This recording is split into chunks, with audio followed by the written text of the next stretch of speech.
जय श्री कृष्णा। आप सबका वैदिक प्रेडिक्ट में स्वागत है। आज का विषय है साप्ताहिक राशिफल 13 अप्रैल से लेकर 19 अप्रैल तक। सभी 12 राशियों का विश्लेषण करेंगे। और इससे पहले कि मैं शुरू करूं, आपसे रिक्वेस्ट है कि जिन लोगों ने नए ज्वाइन किया है और अभी तक सब्सक्राइब नहीं किया तो कृपया सब्सक्राइब करके बेल आइकन ज़रूर दबा दें ताकि आने वाली वीडियो की नोटिफिकेशन मिल जाए। और अगर आपको वीडियो पसंद आए तो आप इसे लाइक करें, शेयर करें ताकि दूसरे भी इसका लाभ उठा सकें। कोई भी सुझाव हो, प्रश्न हो, ज़रूर लिख दीजिए, आपको इसका उत्तर ज़रूर मिलेगा। अब ये महीने, इस सप्ताह की बात करें 13 से 19 अप्रैल तक का, तो इसमें दो चेंजेस हो रहे हैं। एक तो ये कि शुक्र जो 12वीं राशि में चल रहे हैं, मीन राशि में, ये मार्गी हो रहे हैं 13 तारीख को। और सूर्य जो कि ये भी 12वीं राशि में है, ये आ रहे हैं मेष राशि में, जो कि इनकी ऊंच की राशि है। तो ये दो बड़े परिवर्तन हैं। तो आइए देखें मेष राशि वालों के लिए कैसा है ये सप्ताह। सबसे पहले तो मंगल ग्रह स्वामी हैं इनके। मंगल जो है वो चौथे घर में बैठे हैं नीच राशि में। जब भी नीच राशि में बैठे होते हैं तो कुछ परेशानियां देते हैं। जो काम आप जिस तरीके से करना चाहते हैं वैसे हो नहीं पाते, जिससे आपको बड़ी एक किस्म से क्रोध भी आता है। लेकिन थोड़ा सा धैर्य रख के चलने की ज़रूरत है। वैसे देखा जाए तो अभी मंगल जो है इस सप्ताह जो सिंह नवांश में आ गए हैं, तो थोड़ा सा फर्क पड़ेगा पिछले हफ्ते से। आपकी पोजीशन थोड़ा सुधार होगी, तो जिससे आपको कुछ थोड़ी हिम्मत भी मिलेगी। बट फिर भी अगर आप थोड़ा सा कंट्रोल करें, धैर्य रखें, तो आपके लिए धीरे धीरे चीज़ें थोड़ी सुधरती जाएंगी। बाकी यहाँ पर कोशिश करें कि घर का जो माहौल है, क्योंकि सुख स्थान है, सुख स्थान में जो है आप ज़्यादा परेशानी ना करें।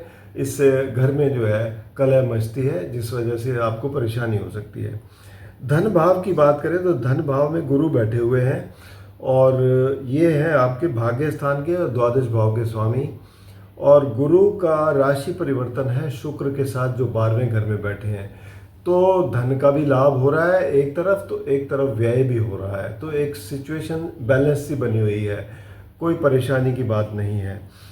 और पराक्रम के स्वामी बुध है। बुध जो है नीच राशि में बैठे हैं, जिससे आपको थोड़ा सा यहाँ पर कमी नज़र आएगी कुछ काम करने में। जैसे वैसे भी देखा जाए तो मंगल भी नीच राशि में है और बुध जो है, जो कि आपको इंटेलिजेंस के कारक वो होते हैं, वो भी नीच राशि में है। हालांकि नीच भंग है, लेकिन उसके बावजूद भी कुछ ना कुछ परेशानी तो लाते हैं। तो ज़रा आपको भी धैर्य रखना है और उसमें काम करना है।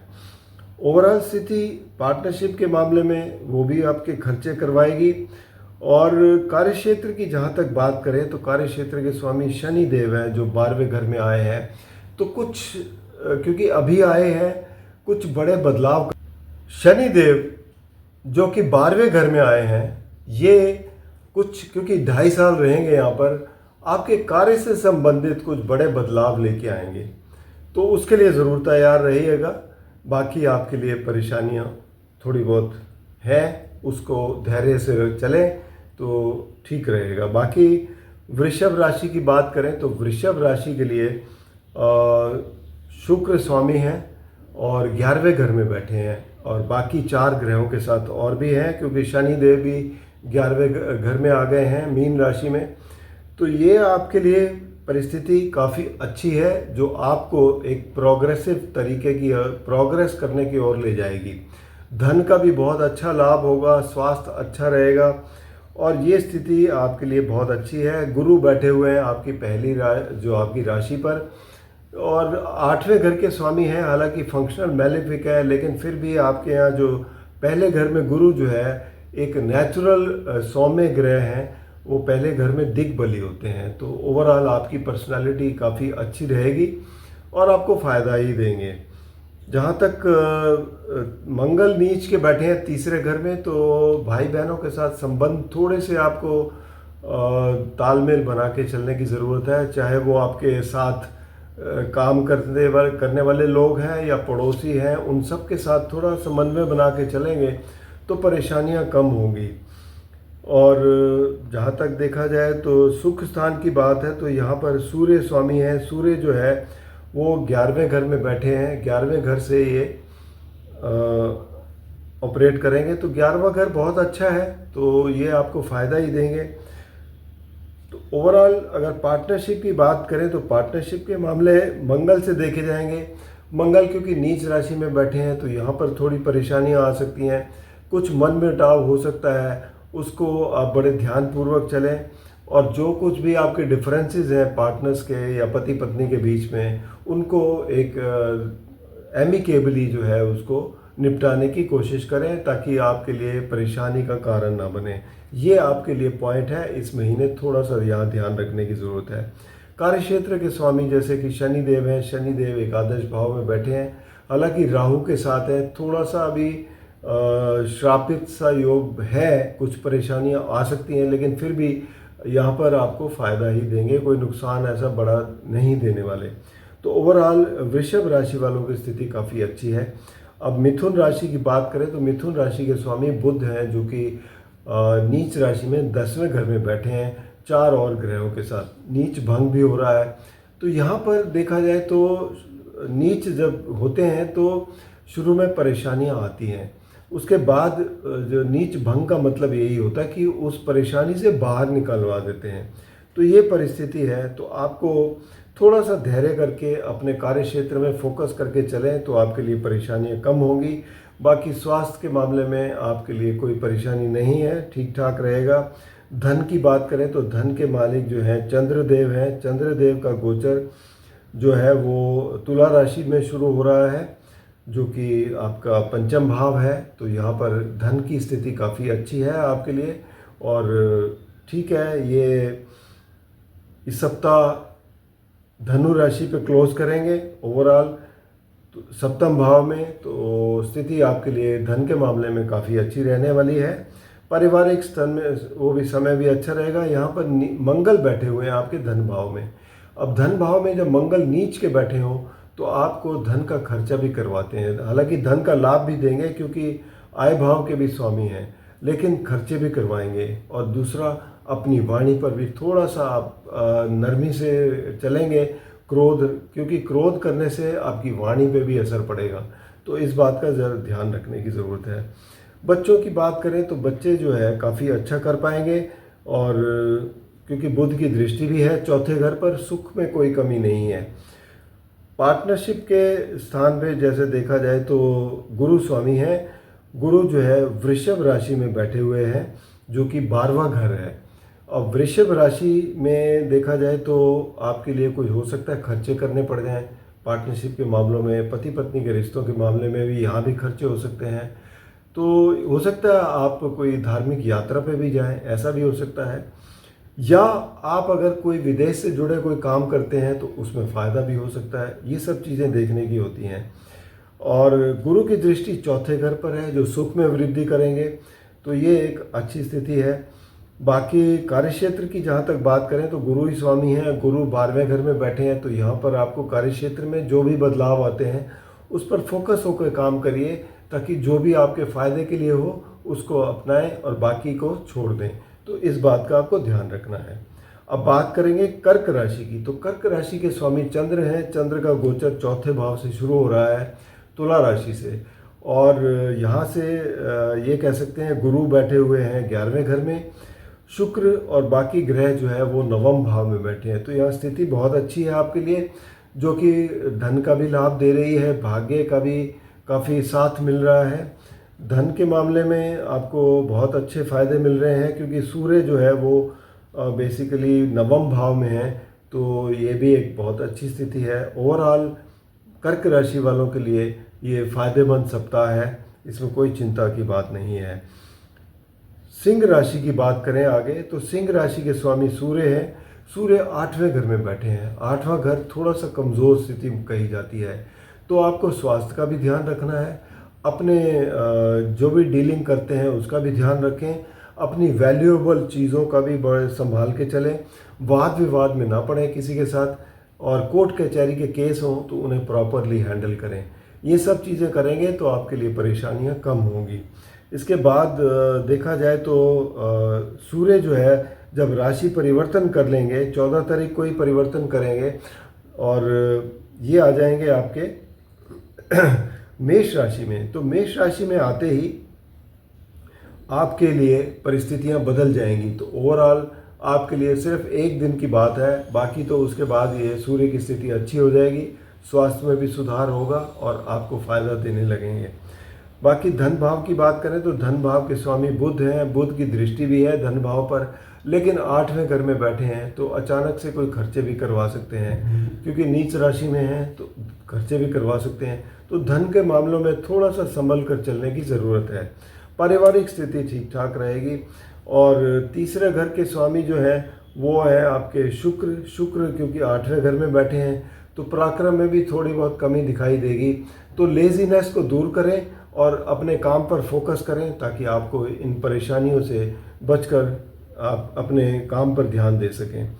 आपकी राशि पर देखा जाए तो आपके राशि से 12वें घर में मंगल बैठे हुए हैं। अब मंगल जो है योग कारक ग्रह हैं और योग कारक ग्रह अगर 12वें घर में बैठे हो तो 12वां घर बेसिकली व्यय का होता है। यहाँ थोड़ी आपकी मानसिक चिंताएं बढ़ सकती हैं, उस पर ध्यान देने की ज़रूरत है। हो सके तो मेडिटेट करें और सुबह उठकर सूर्य को अर्घ देकर और गायत्री मंत्र का जाप करें तो आपके लिए काफ़ी अच्छा रहेगा। ओवरऑल स्थिति देखा जाए तो आपके लिए मिली जुली है। कन्या राशि की बात करें तो कन्या राशि के लिए बुध स्वामी है और बुध जो है वो 7वें भाव में बैठे हैं, कन्या राशि पर दृष्टि भी है, साथ में 4 ग्रह और भी बैठे हैं और राहु और शनि भी हैं। तो वैसे देखा जाए स्वास्थ्य के मामले में ठीक ठाक है, कोई दिक्कत नहीं है। और धन के मामले में देखा जाए तो शुक्र स्वामी है जो 7वें भाव में बैठे हैं। इसका मतलब ये है कि बिजनेस में, पार्टनरशिप में आपको धन का लाभ होता हुआ दिखाई दे रहा है। पार्टनरशिप के मामलों में जहाँ तक ये है कि शनि और राहु एक साथ बैठे हैं, यहाँ पर आपको थोड़ा ध्यान रखना है, समन्वय बना के चलना है, वाद विवाद में नहीं पड़ना, कोई नई पार्टनरशिप इस सप्ताह नहीं करनी। बस इससे ये सब चीज़ों का ध्यान रखेंगे तो आपके लिए परेशानियां कम होंगी। और इसके बाद 4थे घर के स्वामी हैं और 7वें भाव के स्वामी गुरु हैं और गुरु बैठे हुए हैं भाग्य स्थान में।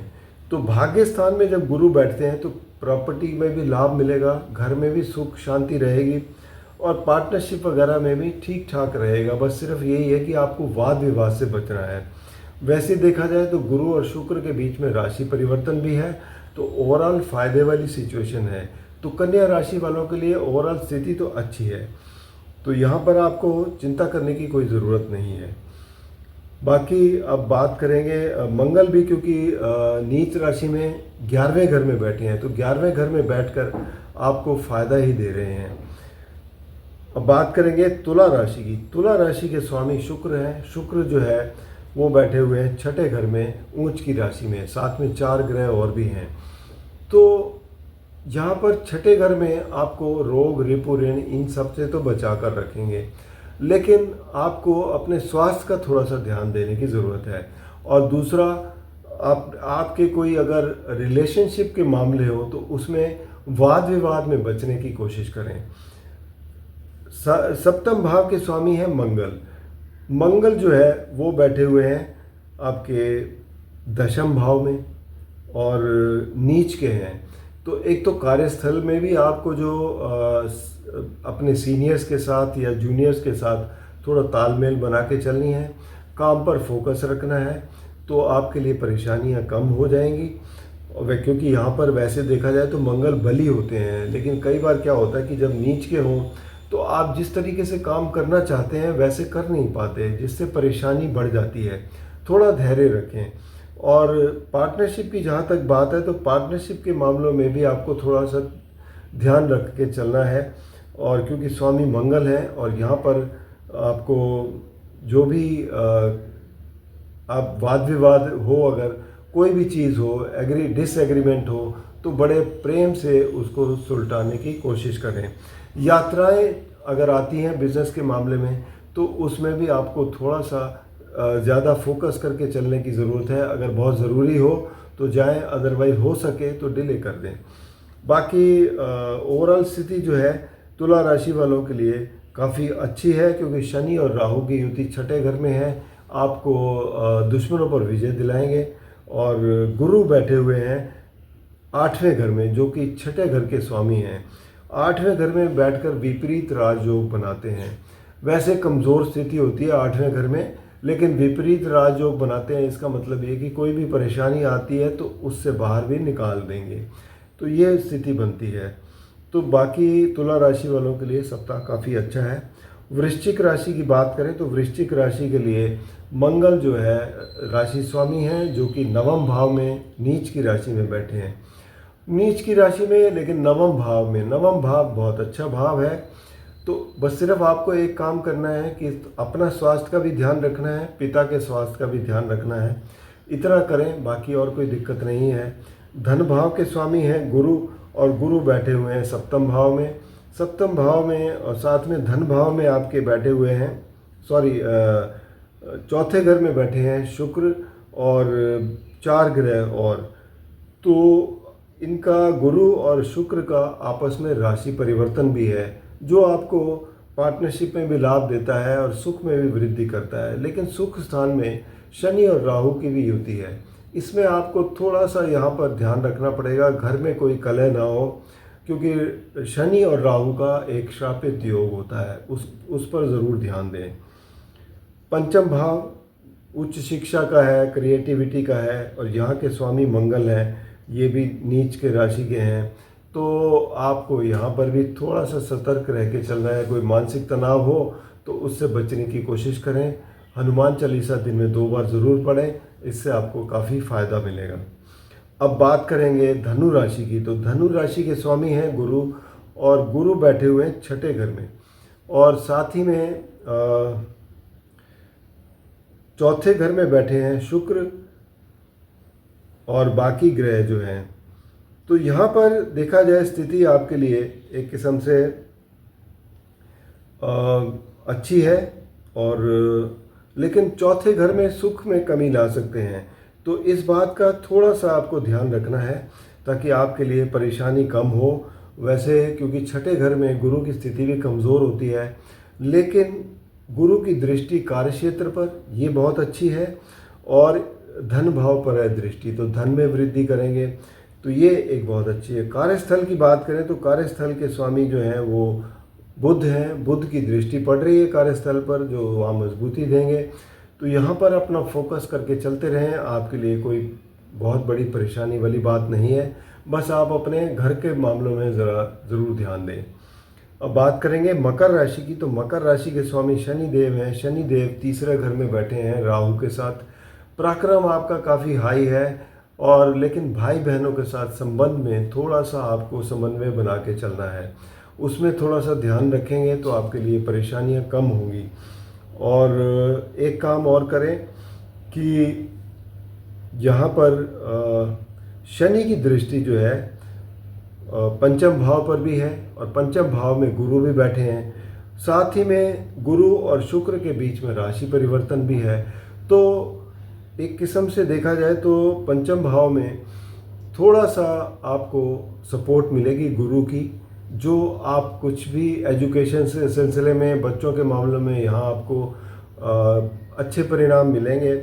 और क्रिएटिविटी काम में थोड़ी बहुत, अगर शनि की दृष्टि की वजह से थोड़ी बहुत परेशानी आती है, तो उससे आपको थोड़ा दिक्कत आ सकती है।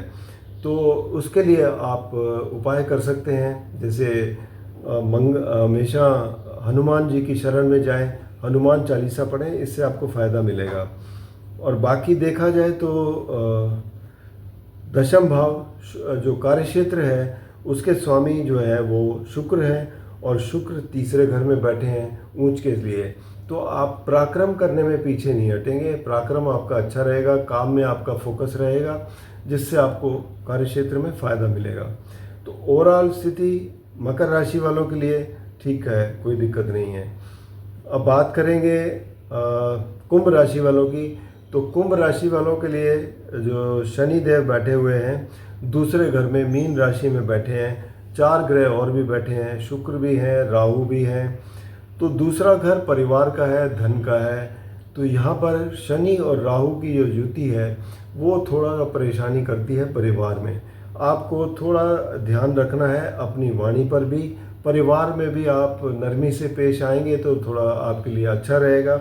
धन में जहाँ तक वृद्धि रहेगी, क्योंकि शुक्र और गुरु में राशि परिवर्तन है, गुरु चौथे घर में बैठे हैं और शुक्र दूसरे घर में बैठे हैं, तो राशि परिवर्तन आपको धन में लाभ देता है। पार्टनरशिप की बात करें तो पार्टनरशिप के स्वामी हैं सूर्य। सूर्य पहले दिन तो दूसरे घर में बैठे हैं, लेकिन उसके बाद ये ऊंच की राशि मेष में आएंगे तीसरे घर में, तो यहाँ पर स्थिति आपके लिए अच्छी होती दिखाई देगी। बाकी कार्यक्षेत्र की जहाँ तक बात है तो कार्यक्षेत्र में मंगल स्वामी हैं। मंगल नीच राशि में बैठे हैं और छठे घर में बैठे हैं। छठे घर में मंगल की स्थिति भी अच्छी है, लेकिन फिर भी आपको अपनी सेहत का ध्यान रखना है। लोन वगैरह से बचने की कोशिश करें और काम पर भी थोड़ा फोकस रखेंगे तो परेशानियां कम होंगी। अब बात करेंगे मीन राशि की। तो मीन राशि के लिए देखा जाए तो यहाँ पर 5 ग्रहों का योग है और शनि राहु भी यहीं बैठे हैं, शुक्र भी बैठे हैं और गुरु जो है वो तीसरे घर में है। गुरु और शुक्र में राशि परिवर्तन है, लेकिन फिर भी आपके लिए थोड़ा सा मानसिक तनाव बढ़ा हुआ है, क्योंकि शनि और राहु दोनों बैठे हुए हैं। एक सिर दर्द भी हो सकता है और कहीं ना कहीं आपके चिंता कुछ ना कुछ लगी रहती है। जब तक ये श्रापित योग है तो कुछ दिनों की बात है, धैर्य रखें, मेडिटेट वगैरह करते रहें ओम का उच्चारण करके, जिससे आपको काफ़ी लाभ मिलेगा और ये परेशानियों से निजात मिलेगी। बाकी देखा जाए तो परिवार में, क्योंकि मंगल स्वामी हैं, मंगल बैठे हुए हैं आपके पंचम भाव में नीच राशि में, तो धन का तो लाभ देंगे, लेकिन क्या होता है कि मानसिक तनाव बढ़ा देते हैं ये। तो एक तो आपकी वाणी पर भी ध्यान देने की ज़रूरत है, क्रोध वगैरह से बचने की कोशिश करें और मानसिक तनाव से भी बचने की कोशिश करें।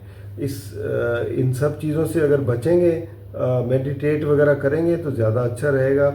पार्टनरशिप के घर की बात है जहाँ तक, तो बुध स्वामी हैं। बुध जो है उनकी दृष्टि भी है पार्टनरशिप पे, तो यहाँ पर समय ठीक ठाक रहेगा, पार्टनर्स के बीच में तालमेल रहेगा।